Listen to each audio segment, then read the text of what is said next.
Bonsoir. Quelle est votre analyse? C'est Monaco qui a été en dessous ou c'est Pau qui a été très bon? Comment vous expliquez cette défaite pour Monaco?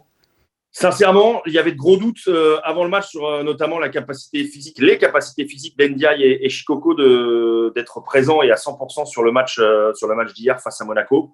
Il faut donner du crédit au staff médical de Pau, Orthez qui a retapé ces deux joueurs-là. Ça a été la clé du match. D'ailleurs, il l'a dit après match, Sacha Obradovic en conférence de presse. Il a dit on perd ce match dans la raquette et au rebond. C'est la preuve, en tout cas, que les deux intérieurs ont fait le job. Il y avait de l'envie du côté de Pau. Ils n'avaient pas envie de se faire sweeper. C'est l'équipe qui a gagné la Coupe de France, on le rappelle.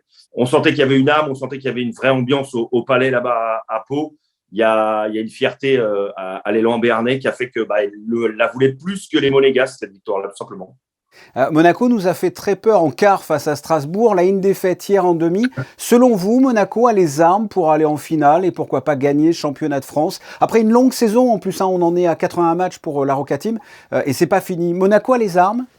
Les armes pour aller en finale, évidemment. Monaco fait partie des deux favoris en début de saison pour aller en finale avec l'Asvel. Là-dessus, il n'y a aucun doute. Ils ont deux, voire trois équipes, on peut dire, puisqu'à chaque match, on sait que Sacha Obradovic est obligé de faire des choix d'hommes. Il est obligé d'éliminer des joueurs tout simplement de la feuille de match depuis le début de la saison, c'est pas simple. Aller en finale, oui. Gagner le titre, c'est une autre paire de manches, franchement, parce qu'en face, il y a un client, c'est l'Asvel, double championne en titre, qui veut faire le repeat. Oui, et qui n'a fait qu'une bouchée en plus de Dijon avec 3 victoires à 0. Oui, j'en ai parlé avec TJ Parker parce que j'ai eu la chance d'être à Dijon justement pour commenter le match face à l'Asvel. Et il me confiait justement que le premier tour, en fait, où ils sont passés très, très près de la correctionnelle face à Cholet, leur a vraiment fait une grosse piqûre de rappel. C'est aussi et surtout pour ça, m'a-t-il dit, que l'Asvel s'est montrée très sérieuse face à Dijon et n'a absolument rien lâché. Voilà, il n'y a pas eu un match sans comme Monaco hier soir. Ces dernières années, la Roca Team a été un peu le pouli d'or du basket, j'ai envie de dire. Est-ce que vous pensez que 2022 pourrait être l'année de l'ASM?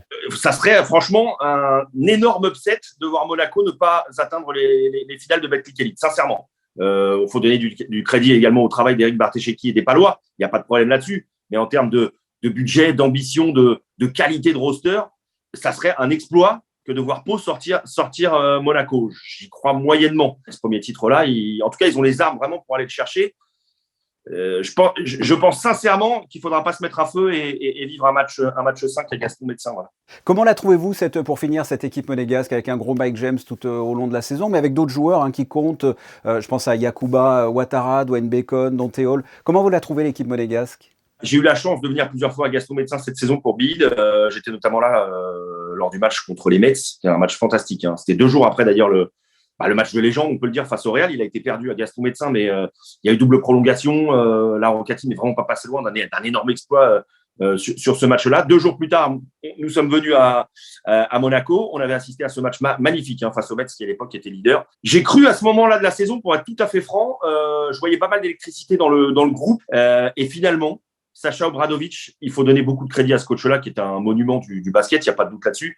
Il a relancé cette équipe-là après ces 2 défaites qui, à ce moment-là, sincèrement, quand je suis sorti de Gaston Médecin à ce moment-là, je crois que j'étais avec Chris Singleton ou Fred Weiss, je ne sais plus, on s'est dit Monaco, ça va être compliqué, ça peut dérailler, parce qu'on sait aussi que Mike James avait des problèmes relationnels avec le précédent coach, Mitrovic. J'ai cru que ces étincelles-là allaient faire un vrai brasier, et finalement, Sacha Obradovic a calmé tout le monde, a remis tout le monde en selle, et ça a été finalement, c'est de toute façon une très belle saison parce que le quart de finale de Euroleague contre l'Olympiakos restera gravé longtemps dans les têtes des amateurs de basket en France. David Benarous, merci. Merci à vous, avec plaisir.